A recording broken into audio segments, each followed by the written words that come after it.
Hello students, welcome to Saurabh sir's classes. मेरा नाम अश्मिता है।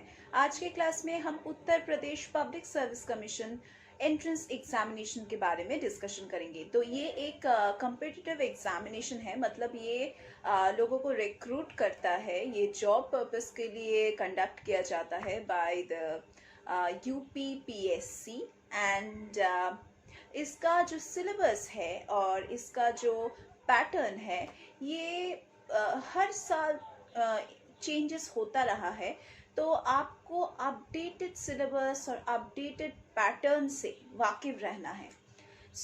इसके लिए आपको क्या करना है, आपको ऑफिशियल वेबसाइट पहले तो विजिट करना है और ऑफिशियल वेबसाइट विजिट करके आपको कब एप्लीकेशन फॉर्म निकलेगा ये आपको चेक करना है, कब इसका एडमिट कार्ड निकलेगा, किस तरह से आपको एप्लीकेशन फॉर्म फिलअप करना है, उसका एलिजिबिलिटी क्या है, इन सभी चीज़ों को चेक करना पड़ेगा। लेकिन अगर आपके पास उतना टाइम नहीं है इतना कुछ पढ़ने के लिए, तो आप हमारे वीडियो को फॉलो कर सकते हैं और एंड तक देख सकते हैं, ताकि आपको सभी इम्पॉर्टेंट चीज़ों के बारे में यहाँ से ही पता चल जाए और आपको उतना PDF खोल के पढ़ने की, नोटिफिकेशन पढ़ने की ज़रूरत ही नहीं होगी। तो let's start our class today. तो ये जो UPPSC का जो एग्जामिनेशन है ये एक एंट्रेंस एग्जामिनेशन के हिसाब से लिया जाता है। Lakhs and crores of candidates apply for the various posts that are available under the Public Service Commission of Uttar Pradesh and ये इसमें जो एग्जामिनेशन होता है ये मेनली होता है PCS, दूसरा होता है ACF या फिर RFO एग्जाम। तो ये तीन बहुत ही इम्पोर्टेंट एग्जाम्स होता है और मोस्टली ग्रुप A और ग्रुप B के लिए ही ये सभी एग्जामिनेशंस कंडक्ट किए जाते हैं, क्योंकि वो बहुत ही ज़रूरी होता है हमारे गवर्नमेंट के लिए। वो सभी पोस्ट को फिलअप करना, एवरी ईयर उन पोस्ट्स को फिलअप करना बहुत ही ज़रूरी होता है, क्योंकि ये सभी मैनेजरियल पोस्ट्स होते हैं और हमारे गवर्नमेंट को एफिशिएंटली वर्क करने में ये सभी लोग जो इन पोस्ट्स में प्लेस्ड होते हैं ये बहुत ही हेल्प करता है हमारे गवर्नमेंट को। अभी हम बात करेंगे about the exam pattern of this Uttar Pradesh public service commission exam. Normally जो भी कम्पिटिटिव एग्जामिनेशन में जैसा स्टेजेस होता है यहाँ पे भी वैसा ही स्टेजेस है। जैसे कि नॉर्मली क्या होता है कम्पिटिटिव एग्जामिनेशंस में 3 स्टेजेस आपको क्रॉस करना पड़ता है, आपको क्वालिफाई करना पड़ता है। तो यहाँ पे भी वही सेम ही बात है, यहाँ पे भी 3 स्टेजेस होता है। जो पहला है वो है प्रिलिमिनरी राउंड, जो दूसरा है वो है मेंस का राउंड एंड जो तीसरा है वो है इंटरव्यू राउंड। एक के बाद एक आता है एक राउंड और अगर आप पहला राउंड को क्वालिफाई करते हैं तभी जाके आपको दूसरा राउंड के लिए मौका मिलेगा, और अगर आप दूसरा राउंड को क्वालिफाई करते हैं तभी जाके आपको तीसरा राउंड के लिए बुलाया जाएगा। तो इसी पैटर्न से चलता है। आपको कोई, अगर आप फर्स्ट राउंड में क्वालिफाई करते हो that also with good marks, आपको कोई थर्ड राउंड के लिए डायरेक्टली नहीं बुलाएगा। तो एक पैटर्न फॉलो होता है।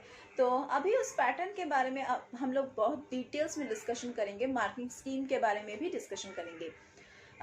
तो क्या बात है कि जो सिलेबस होता है ना UPPSC के अंदर, जो ये 3 एग्जाम्स के मैंने नाम बताए हैं, उन तीनों एग्जाम्स में ही ऑलमोस्ट सेम सिलेबस होते हैं। तो अगर आप चाहते हो कि तीनों में ही मुझे बैठना है, कि इंटीग्रेटेड अप्रोच लेना चाहते हो, तो आप तीनों में ही बैठो, लेकिन थोड़ा सा डिफरेंट होता है सिलेबस, वो ध्यान में रख के बैठो। बात करते हैं about the UPPSC preliminary round. तो यहाँ पे जो एग्ज़ाम पैटर्न है वो है कि पेपर 1 रहता है, जिसमें जनरल स्टडीज 1 का सब्जेक्ट होता है एंड पेपर 1 का जो नंबर ऑफ क्वेश्चंस होता है वो है 150 क्वेश्चंस।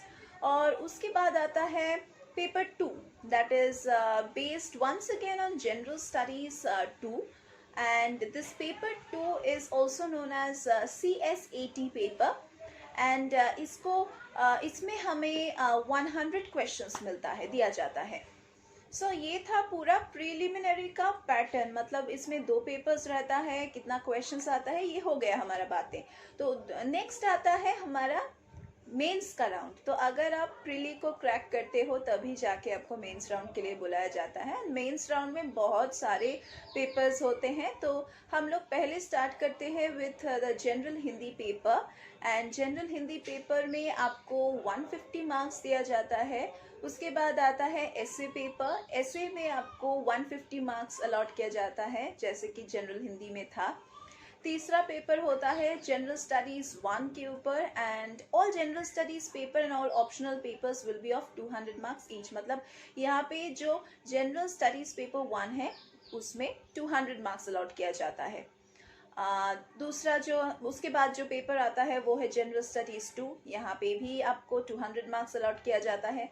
नेक्स्ट है जनरल स्टडीज पेपर 3, यहाँ पे भी 200 मार्क्स अलॉट किया जाता है। उसके बाद आता है general studies 4 with 200 marks. Next है optional subject that is paper 1, यहाँ पे भी आपको 200 मार्क्स मिलता है। एंड नेक्स्ट कम्स उसके बाद आता है ऑप्शनल सब्जेक्ट पेपर 2, यहाँ पे भी आपको 200 मार्क्स अलॉट किया जाता है। मेंस का जो पेपर है, इन सारे पेपर्स को मिला के टोटल मार्क्स जो होता है वो है 1500 मार्क्स। उसके बाद अगर आप मेंस राउंड को क्वालिफाई करते हैं, जो बहुत ही इंपॉर्टेंट राउंड होता है, अगर आप उसको क्वालिफाई करते हैं तभी जाके आपको इंटरव्यू राउंड के लिए बुलाया जाता है। एंड इंटरव्यू राउंड को हम पर्सनालिटी टेस्ट का राउंड भी बोलते हैं या फिर नॉर्मली इंटरव्यू राउंड भी बोलते हैं। एंड यहाँ पे आपको 100 मार्क्स अलॉट किया जाता है। अभी हम बात करेंगे about the preliminary examination duration, मतलब कितने घंटे के अंदर आपको प्रिलिमिनरी एग्जामिनेशन ख़त्म करना है। तो प्रिलिमिनरी एग्जामिनेशन में जैसे कि हमने डिस्कशन किए हैं कि 2 पेपर्स रहता है, 2 पेपर्स, और both papers are conducted on the same day. That is to be noted, both papers are to be conducted on the same day. Next हम बात करेंगे about the duration of the preliminary examination. जैसे कि हमने discussion किए हैं कि preliminary examination में 2 पेपर्स रहता है। एंड ये दोनों ही 2 आवर्स का ड्यूरेशन में ख़त्म हो जाता है। मतलब एक पेपर के लिए आपको 2 घंटे का समय मिलता है। So both of these papers will be like finished, completed within 1 day. Within a span of 1 day, the whole preliminary round will be completed. तो आप लोग सोच रहे होंगे कि प्रिलिमिनरी एग्जामिनेशन में कैसा क्वेश्चंस आएगा। हमने तो पेपर का नाम जान लिया है, तो लेकिन क्वेश्चंस कैसा आएगा? हमें क्या डिस्क्रिप्टिव राइटिंग करना है, या फिर हमें क्या मल्टीपल चॉइस मिलेगा, क्या फिल इन द ब्लैंक्स मिलेगा, क्या मिलेगा क्या?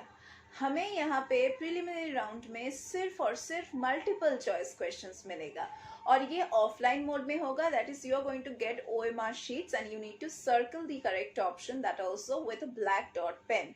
आपको 4 सर्कल दिया जाएगा and you need to, that is A, B, C and D।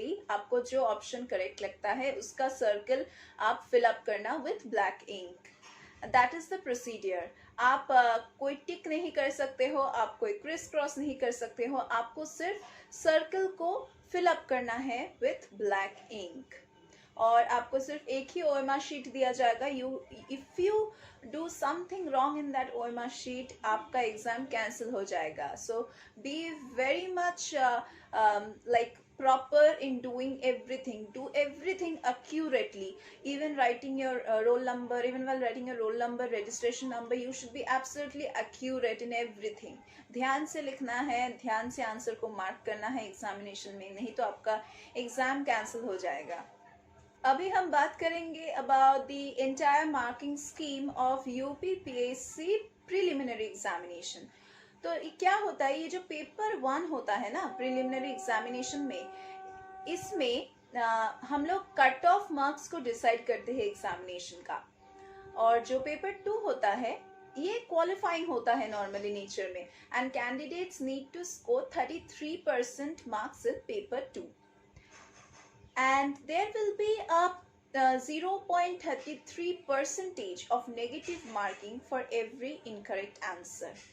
For example, negative marking का कुछ example दे देती हूँ मैं कि if the maximum marks, like if the maximum marks is allotted for a question, like 2 marks is allotted for a question, then if you answer it incorrectly, then the examiner would incur a penalty of 0.66 marks on that question. And the obviously जो OMR sheet का बात होता है वो ना बहुत ध्यान से आपको करना पड़ता है, नहीं तो एक बात नोट कीजिए आप कि filling the multiple circles on the OMR sheet for the same question would be treated as an incorrect answer and it would lead to negative marking. If you if you like fill up two circles, like if you feel that I feel it can be option A, then for the next second you feel that I think the section I think this option B will go, and you circle both of them in hurriedly you circle both of them, but that is not correct. You have to choose only one correct answer for your question. So you have to choose only one answer, otherwise it would be treated as wrong, and wrong means negative marking, so keep it in mind. Another important point is that you will be given no marks, and you will not be given any kind of negative marks for not attempting a question. So if you do not know the answer for a particular question, do not attempt it. Do not even try to attempt it if you simply don't know anything about that question. Because अगर आप गलत answer दे देते हो तो आपका negative marking हो जाएगा, तो वो ध्यान में रख के आप आंसर करो. सो नेक्स्ट हम बात करेंगे about the UPPSC mains examination. Mains examination का कैसा पैटर्न होता है उसी के बारे में अभी हम डिस्कशन करेंगे. तो candidates who qualify the PCS as well as the ACF as well as the RFO prelims उनको बुलाया जाता है for the mains examination. The UPPSC mains examination pattern थोड़ा सा डिफरेंट होता है प्रिलिमिनरी के पैटर्न से, क्योंकि प्रिलिमिनरी में हमने मल्टीपल चॉइस क्वेश्चंस किए थे और यहाँ पे हम लोग डिस्क्रिप्टिव टाइप क्वेश्चंस कर रहे हैं, तो अलग तो होगा ही. तो the marks of mains examination will be considered for the final selection of the candidates. ये ध्यान में रखना है, मेंस एग्जामिनेशन बहुत ही इम्पॉर्टेंट होता है फॉर द फाइनल सिलेक्शन और for the final preparation of the merit list of the candidates to be taken for placement for these high posts. So mains examination you need to do it very well. The UPPSC mains examination is a merit deciding round. That is, it holds a great weightage as it is of 1500 marks. ये बहुत ज़्यादा wait carry करता है, इसमें इतना ज़्यादा marks है, तो आप तो अगर प्रीली से कंपेयर करोगे तो ये बहुत हाई फाई एग्जामिनेशन है. प्रिलिमिनरी कुछ भी नहीं था, प्रिलिमिनरी तो सिर्फ एक सिलेक्शन एग्जाम था. There are two major changes in the UPPSC mains exam pattern. That is, we are talking about the latest syllabus because हर साल कुछ ना कुछ updates होता रहता है. So for that you need to look up to the notifications every now and then. अगर आप seriously कुछ exam देना चाहते हो तो please be updated with the latest syllabus and exam pattern, क्योंकि last moment में भी कुछ ना कुछ change हो ही जाता है. So you need to keep focused. हमने देखा है कि मेंस एग्जामिनेशन में बहुत सारे पेपर्स होते हैं, एंड मेंस एग्जामिनेशन का जो ड्यूरेशन होता है वो होगा कि papers will be conducted over a 1 weeks duration. And इसका जो मॉर्निंग सेशन होता है एग्जामिनेशन का, ये नॉर्मली होता है from 9:30 to 12:30 PM, and the afternoon session would be from 2 PM to 5 PM. And the maximum marks तो हमने डिस्कशन कर ही लिए थे, लेकिन हम लोग और एक बार हम लोग डिस्कशन कर लेते हैं कि जनरल हिंदी में 150 मार्क्स था, एसे के पेपर में 150 मार्क्स था, और जो भी जनरल स्टडीज का जो पेपर्स थे और जो भी ऑप्शनल पेपर्स थे उनमें 200 मार्क्स हो रहा है. सो ऑल टोटल मिला के हमें मेंस एग्जामिनेशन 1500 मार्क्स का देना है. सो उसी तरह से प्रिपरेशन भी होना चाहिए. मेंस का जो एग्जामिनेशन है ये भी प्रिलिमिनरी एग्जामिनेशन की तरह ऑफलाइन होगा, मतलब पेन एंड पेपर मोड में होगा. यहाँ पे कोई भी ओएमआर शीट नहीं दिया जाएगा, क्योंकि ये एक ओएमआर पैटर्न वाला तो है ही नहीं पेपर. ये तो पूरा डिस्क्रिप्शन पेपर है. यहाँ पे आपको लिखना है, आपका जो भी नॉलेज है ये आपको कॉपी में प्रोड्यूस करना है. सो ये पेन एंड पेपर मोड में एग्जामिनेशन होता है, and the nature of the questions are basically essay type and descriptive type.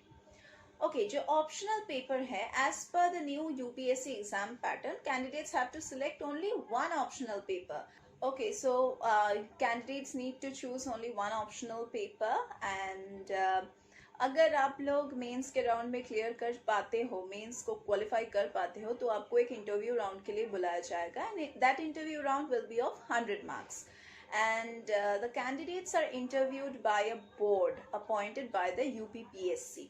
तो द ऑब्जेक्टिव जो होता है इंटरव्यू का, इंटरव्यू सेटअप क्यों किया जाता है, एक ऑब्जेक्टिव को लेके ही ना एक इंटरव्यू सेट किया जाता है कि हम लोगों को कुछ जानना है. जो कैंडिडेट क्वालिफाई होके आ रहा है, स्क्रीनिंग टेस्ट पार कर चुका है, फिर उसके बाद मेंस का राउंड भी क्वालिफाई कर चुका है, तो उसको हम इंटरव्यू में बुला के क्या पूछेंगे, कुछ ना कुछ तो इम्पोर्टेंट पूछना ही है, या फिर हमें कुछ जानना है उससे, तभी जाके हम उसको एक प्रॉपर प्लेसमेंट दे सकते हैं हमारे सेक्टर में.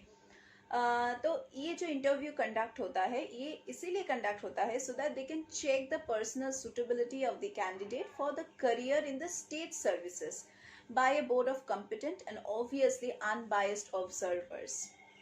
In the personality test, apart from their academic study career, candidates must be aware of the affairs also that is happening around them, both within as well as outside their state or country.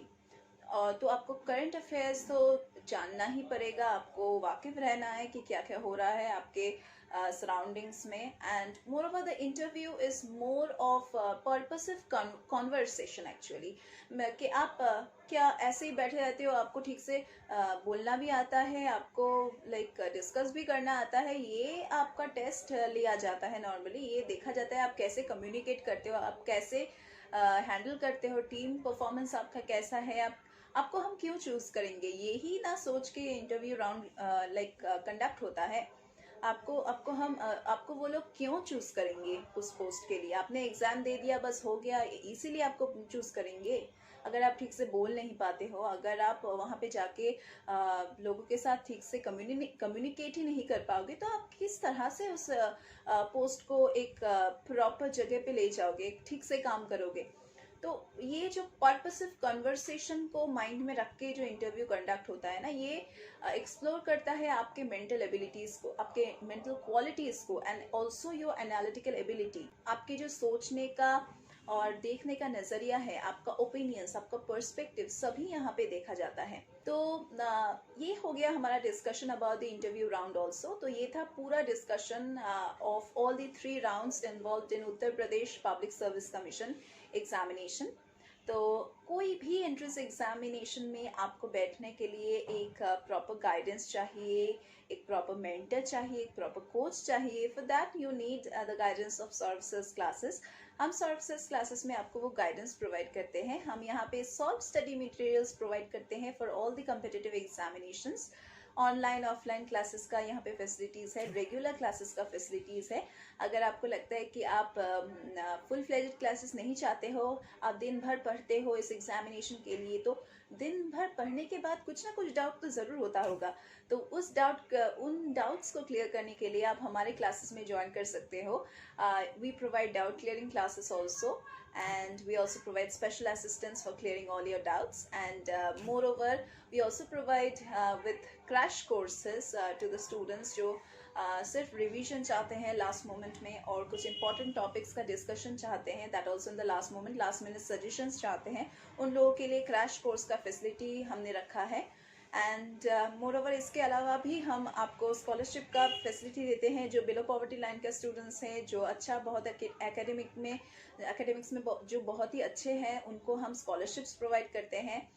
And we also provide like solved study materials, previous year solved, and हमारे यहाँ पे जो teaching faculty है वो बहुत ही experienced है, क्योंकि आप ही जैसे कैंडिडेट्स को हर एक कम्पिटिटिव एग्जामिनेशन के लिए हम प्रिपेयर करते हैं, एंड हमें रिजल्ट्स भी मिला है. And they are quite happy, the candidates are quite happy with our teaching faculty. So what are you waiting for? Do check our description box and do enroll with us.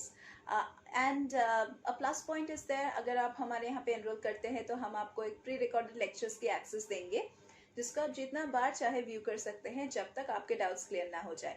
You can also check our website. हमारे Saurabh sir classes का website का link भी आपको description box में मिल जाएगा. And on top of that you can also see the solutions of different papers which are there for different examinations in our YouTube channel. um, you will also get our study materials in Amazon. You can check it there also. And do enroll with us so that we can just help you out in your preparation towards success. So this was all for today's class. We are going to meet once again in our next classes.